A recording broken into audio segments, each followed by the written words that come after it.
Graphics don't matter has been a very common sentiment in the gaming community, but is it actually true? I expect most of you to say yes, but would also argue that it's not entirely accurate. And this can be a bit of a touchy subject, so let's start by adding a bit of nuance. When we say graphics, it usually means one of two things.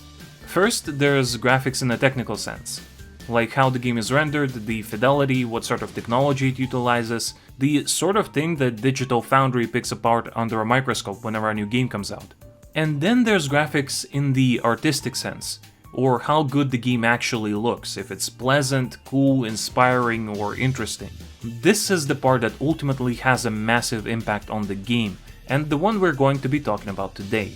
So without further ado, let's get into it, and if you do enjoy the video, please consider subscribing. Cheers!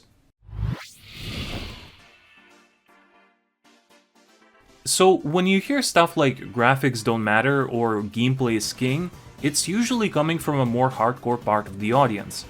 But what they fail to specify is that graphics don't matter to them specifically. It's a similar issue to discussing the new player experience, tutorialization, or onboarding. That sort of stuff doesn't matter to veteran players because they already know all the fundamental building blocks of fighting games. You know what to expect, how to play, what the game wants from you, and which parts of your gameplay you should improve. Most players like this obviously will not advocate for a better new player experience. As weird as it might sound, a similar situation happens with graphics. Think back to when you got into your very first fighting game. Which part of it got you interested? It probably wasn't depth, complexity, a simple control scheme, or other accessibility features. It was probably because you saw the action happening on the screen and it looked really damn cool. That's like the whole reason arcade games had attract screens. They wanted you to think, this looks really good, before you even touch the stick. It's only after those visuals pull you in that you start playing and eventually become a dedicated fan. After some time you start to care less about how the game looks because the gameplay is what makes you stay. But if not for those graphics, you might not have given the game a try. And I know many will say that what really matters is having a strong art style, but even within the realm of heavily stylized games, you can still easily tell the difference between an expensive new release, a budget title, and the game that came out over 10 years ago.